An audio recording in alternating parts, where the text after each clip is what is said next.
भक्तों, ओम नमः शिवाय, श्री शिवाय नमस्तुभ्यम, जय श्री महाकाल। भक्तों, जैसे कि आप सबको पता है कि आज क्या है, बैशाख पूर्णिमा, उसके बाद बुद्ध पूर्णिमा। मतलब आज का जो दिन है वो इतना ज्यादा प्रभावशाली दिन है, जिसमें गुरुदेव जी बताते हैं जो कल का दिन आएगा 24 तारीख को नारद जयंती का। जी हाँ भक्तों, बुद्ध जयंती और बुद्ध पूर्णिमा के बाद, बैशाख पूर्णिमा के बाद आपको जो भी अगला दिन आता है, मतलब 24 तारीख का दिन आता है, वो आता है नारद जयंती का दिन।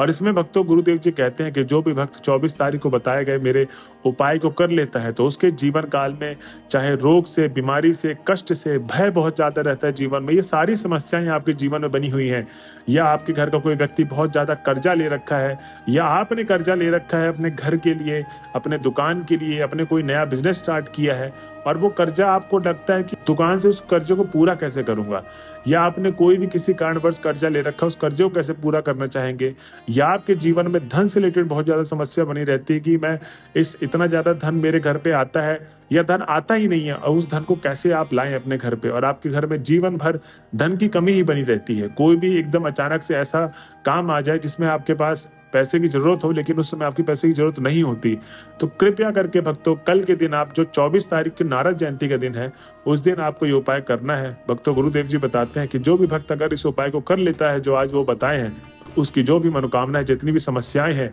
जो मैंने आपको समस्याएं अभी बताई हैं, वो सारी की सारी समस्याएं आपकी जड़ से समाप्त होंगी और आपकी जो भी मनोकामना होगी वो मनोकामना अवश्य पूर्ण होगी। तो चलिए चलते हैं उपाय की तरफ और जानते हैं गुरुदेव जी ने आज की इस वीडियो में क्या बताया है जिससे आपकी सारी समस्याएं हल हो सकती हैं। तो सबसे पहले तो गुरुदेव जी कहते हैं कि जितने भी भक्त आज की इस वीडियो में उपाय सुन रहे हैं, उनसे कृपया करके मेरी भी और गुरुदेव जी भी यही रिक्वेस्ट करते हैं, आराधना करते हैं उनसे कि आप जो भी उपाय सुने कृपया करके उन्हें लिख ले। क्योंकि भक्तों आजकल सबसे ज्यादा भक्तों गुरुदेव जी के पास ऐसे लोग भी आते हैं जो कहते हैं कि गुरुदेव जी आज हम लोग आपकी जो भी उपाय सुने उस उपाय को किए, लेकिन जो हमारी मनोकामना है वो पूर्ण नहीं हुई। तब भक्तों गुरुदेव जी कहते हैं कि आप लोग गलती क्या करते हैं, आधा अधूरा उपाय करते हैं, गलत तरीके से उपाय करते हैं, इसलिए जो आपकी मनोकामना पूर्ण नहीं होती। अब ये इसके पीछे कारण क्या है? कारण यही है कि आप लोग जो भी उपाय सुनते हैं उसको लिखते नहीं है। तो कृपया करके कोई भी उपाय सुने, मेरे मुख से या किसी और चैनल के माध्यम से उपाय सुन रहे हैं, कृपया करके उपाय को सुन के लिख लें, जिससे आप जब भी उपाय करने के लिए जाएंगे उस उपाय को आप सुनेंगे तो सारे के सारे उपाय आपको एकदम से स्मरण हो जाएंगे, कैसे कैसे करना है क्रमांक वाइज, और वैसे वैसे ही आप उपाय करेंगे तो आपकी जो मनोकामना है वो अवश्य पूर्ण होगी और मनोकामना कभी भी खंड नहीं होगी आपकी। ठीक, तो चलिए चलते हैं उपाय की तरफ, जानते हैं गुरुदेव जी के आज के इस वीडियो में क्या बताया है। और उपाय शुरू करने से पहले जो भी भक्त आज हमारे चैनल में पहली बार आए हैं और मेरी आवाज पहली बार सुन रहे हैं तो चैनल कर ले सब्सक्राइब और बेल नोटिफिकेशन को ऑन कर ले, जिससे गुरुदेव जी की आने वाली अपकमिंग वीडियोस आपको मिलती रहे। तो भक्तों सबसे पहले तो गुरुदेव जी बताते हैं कि इस उपाय में आपको करना क्या है। इसमें चाहिए आपको 1 लोटा जल। आज के दिन आपको 1 लोटा जल, पीतल के लोटे में आपको 1 लोटा जल रख लेना है और 1 बेलपत्र रख लेना है। जी हाँ भक्तों, आपने सही सुना, आज के दिन ये उपाय को करना है। तो जैसे जैसे मैं बता रहा हूं उसको लिखते भी जाए।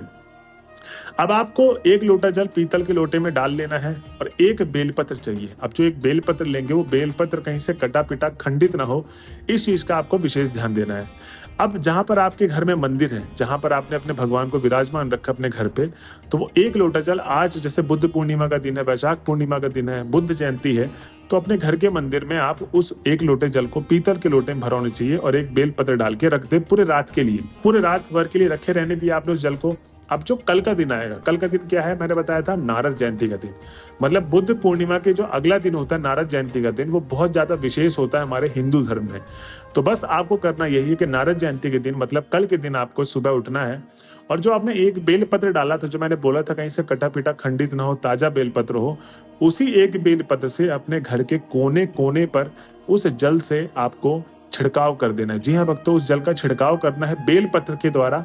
और जब आप बेलपत्र के द्वारा छिड़काव कर रहे होंगे तो महादेव का स्मरण करते रहे, श्री शिवाय नमस्तुभ्यम का जाप करना है आपको, और आपको अपने पूरे घर के कोने कोने में उस जल का छिड़काव कर देना है। अब भक्तों जो आपके उस 1 लोटे जल में पानी भरा हुआ है उसको अभी कहीं पर आपको रखना नहीं है, कहीं पर गिराना नहीं है, आप सीधा चले जाएं, जब छिड़काव कर दिए सीधा चले जाए कहाँ पर, नीम के पेड़ के पास।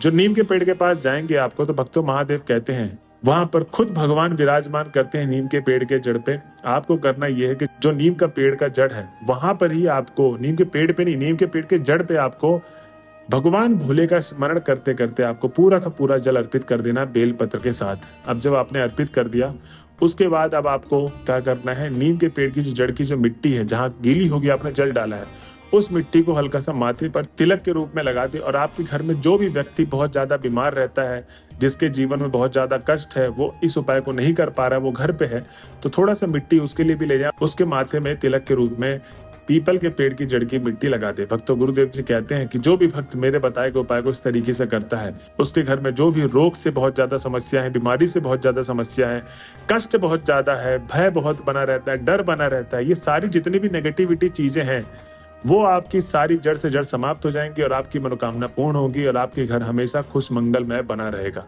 तो भक्तों, ये था पहला उपाय जिसमें गुरुदेव जी बताते हैं कि ये नीम के पेड़ का और बेल पत्र का आपको ये उपाय करना है। अब हम चलते हैं अगले उपाय की तरफ, जिसमें गुरुदेव जी बताते हैं कि जिस किसी घर में धन की कमी रहती है, जिस किसी घर में कर्जा बहुत ज्यादा बन गया है, उस व्यक्ति ने कर्जा अपने बिजनेस के लिए लिया है या दुकान शुरू करने के लिए लिया है या अपने कर्जा घर बनवाने के लिए अपने लिया है, अब आपको टेंशन बनी रहती है कि जो मैंने कर्जा लिया है ये कर्जा चुकेगा कैसे।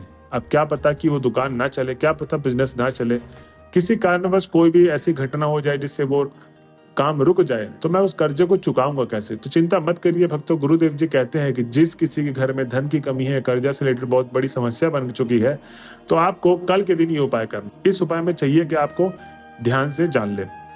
अब सबसे पहले तो भक्तों, गुरुदेव जी कहते हैं कि ये 5 कनेर के फूल वाला उपाय आपको करना है। इस 5 कनेर के फूल के उपाय में करना आपको ये है कि सबसे पहले तो आप 5 पीले कलर के कनेर के फूल ले ले। कौन से कलर के? पीले कलर के। भक्तों, इस चीज में यही आपको ध्यान देना कि पीले कलर के कनेर के फूल हो और आपको सीधा चले जाना है महादेव के मंदिर में। अब जब आप महादेव के मंदिर में पहुंच गए तो भक्तों, सबसे पहले तो भक्तों गुरुदेव जी कहते हैं कि 7 से 10 मिनट भगवान भोले बाबा की आराधना करनी है, उसके बाद ही आपको उपाय को शुरू करना है। अब जब आप उपाय को शुरू करेंगे तो इसमें गुरुदेव जी कहते हैं कि उत्तर दिशा की तरफ मुख करके जो भी उपाय कर रहे हैं, चाहे माताएं कर रही हैं, चाहे उनके हस्बैंड पति कर रहे हैं, चाहे उनका बच्चा कर रहा है, तो उनको उत्तर दिशा की तरफ मुख करना है और आपको शिवलिंग के सामने खड़े हो जाना है। अब जो आप 5 कनेर के फूल लेकर गए हैं भगवान भोले बाबा के मंदिर में, आपको वो भगवान भोले बाबा के शिवलिंग पर 5 अलग अलग जगह अर्पित करना है। ठीक। अब सबसे पहला फूल जो अर्पित करेंगे, आप ध्यान रखिए, इस चीज को आप ध्यान से लिख ले, कौन सी समय पे कौन से फूल को अर्पित करना है और कैसे कैसे करना है। ठीक, क्रमांक वाइज आपको भी करना है, जैसे जैसे मैं आपको बताऊंगा। सबसे पहला जो फूल अर्पित करेंगे वो शिवलिंग के सबसे ऊपर वाले भाग पे आपको कनेर का फूल अर्पित करना है। ठीक। उसके बाद जो दूसरा कनेर का फूल अर्पित करेंगे वो अशोक सुंदरी वाले स्थान पे अर्पित करेंगे, जो दाएं हाथ में अशोक सुंदरी का स्थान होता है वहां पर। उसके बाद जो तीसरा कनेर का फूल होगा वो होगा हस्त कमल पे। ठीक, कहां पर? हस्त कमल पे। जो चौथा कनेर का फूल होगा वो गणेश जी पर। अब गणेश जी का विराजमान कहाँ है? बाएं हाथ में। जैसे अशोक सुंदरी का विराजमान दाएं हाथ में, वैसे गणेश जी का विराजमान बाएं हाथ में। और जो 5वां और अंतिम फूल होगा कनेर का, वो आपको जलाधारी वाले भाग पे अर्पित करना है। कहां पर? जलाधारी वाले भाग पे। उसके बाद जब आप ये 5 के 5 फूल अर्पित कर देंगे, अब आपको क्या करना है, जिस घर के लिए आप ये मनोकामना कर रहे हैं, अपने घर का नाम या अपने घर के जो बड़े व्यक्ति, जो सबसे बड़ा सीनियर, जैसे उनके पति हैं या उनके दादा या दादी, उनका नाम लेके, उनका गोत्र बोल के महादेव के सामने जो भी समस्याएं हैं जीवन काल में, जो आपकी समस्याएं चल रही हैं, कर्जा से रिलेटेड, धन से रिलेटेड जो भी समस्याएं चल रही वो आपको बोल देनी है। उसके बाद आपको अपनी मनोकामना मांग लेनी है और उसके बाद आपको अपने घर की तरफ चले जाना है। भक्तों, गुरुदेव जी कहते हैं कि जो भी भक्त मेरे बताए गए उपाय को इस तरीके से करता है, उसकी जो भी मनोकामना है, जैसी मनोकामना है, धन से रिलेटेड, कर्जा से रिलेटेड, वो भगवान भोले बाबा स्वयं पूर्ण करेंगे और कभी आपके जीवन काल में आपके घर में धन की कमी नहीं आने देंगे। तो भक्तों, ये था दूसरा उपाय जो आपको करना है। कब? कल के दिन, नारद जयंती के दिन, जो है 24 तारीख का दिन। तो भक्तों, ये थे उपाय। अगर आप उपाय के लास्ट तक पहुंच गए तो श्री शिवाय नमस्तुभ्यम लिखना ना भूलें। मिलते हैं अगले वीडियो में, जब तक के लिए बने रहे हमारे चैनल में। हर हर महादेव।